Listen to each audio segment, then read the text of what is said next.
Apat na tips para mapanatili mong masaya ang inyong pagsasama. Makinig ka para malaman mo. Number 1, magkaroon ng bukas na komunikasyon. Pag-usapan ang nararamdaman, problema at pangarap. Huwag hahayaang maipon ang sama ng loob dahil dito nagsisimula ang maraming hindi pagkakaintindihan. Mas matibay ang relasyon kapag marunong kayong makinig sa isa't isa. Number 2, ipakita ang pagpapahalaga araw-araw. Hindi kailangan ng mamahaling regalo. Minsan sapat na ang simpleng salamat, ingat ka o mahal kita. Ang maliliit na bagay na ito ang nagpapaalala na mahalaga kayo sa isa't isa. Number 3, harapin ang problema bilang magkakampi. Sa relasyon, hindi kayo magkalaban.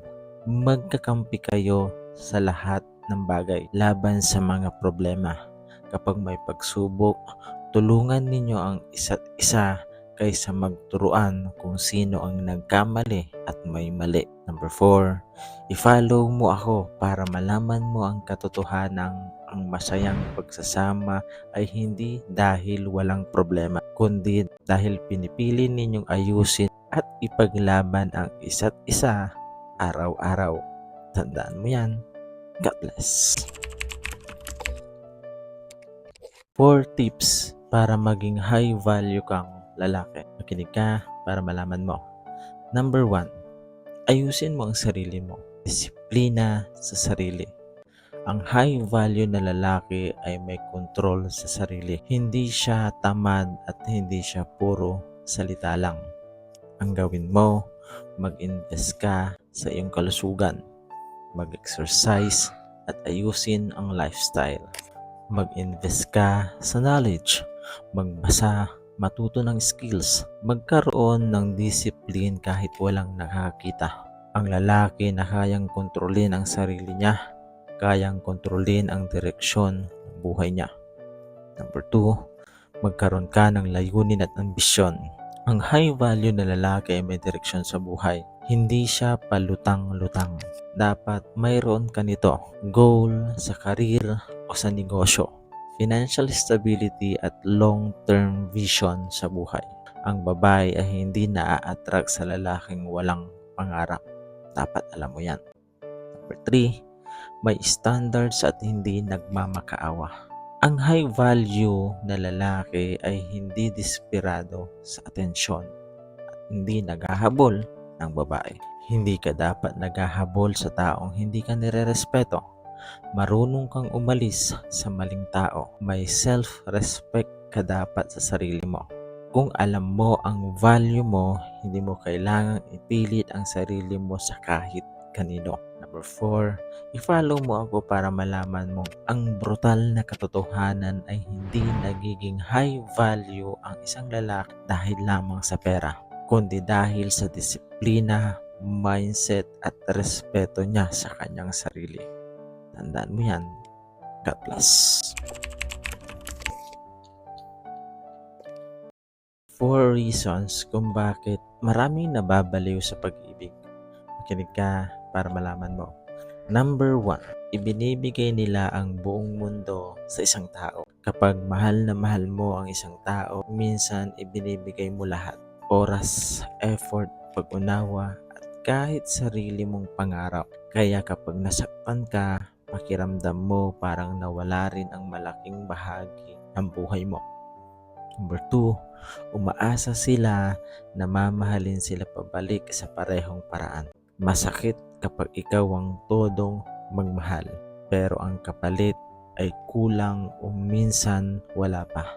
Doon nagsisimula yung pagkalito, pag-iisip ng saan ka ba nagkulang o saan ako nagkulang. Number 3, totoo kasi ang nararamdaman nila. Hindi sila baliw, nagmahal lang sila ng totoo. At kapag tunay ang pagmamahal, kahit ilang beses kang masaktan, may bahagi pa rin sa'yo na umaasang magiging maayos din ang lahat. Number 4, i-follow mo ako para malaman mong hindi naman talaga kabaliwan ang magmahal o maging baliw dahil sa pag-ibig. Ang mas masakit lang talaga kapag napunta ang puso mo sa taong hindi marunong mag-ingat nito. Tandaan mo yan. God bless. 4 signs na unti-unti kang nauubos sa isang relasyon. Minsan, akala natin normal lang ang lahat, na parte lang talaga ng pagmamahal ng pagod, sakit, at stress. Pero ang totoo, kapag mali na ang relasyon, unti-unti ka nitong binabago. Hindi mo nararamdaman at namamalayan. Kaya makinig ka para malaman mo. Number 1, lagi ka nang nag-overthink. Dati, kampante ka lang. Ngayon, bawat message, bawat kilos niya, iniisip mo ng sobra at binibigyan mo ng kahulugan.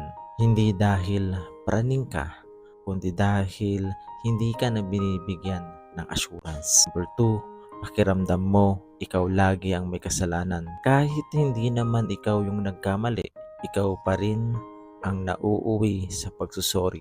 Hanggang sa dumating sa point na ikaw na lang ang nag-a-adjust palagi. Number 3, nawawala na ang saya mo. Dati excited kang makasama siya. Ngayon, parang obligasyon na lang. Mas madalas ka pang malungkot kaysa masaya.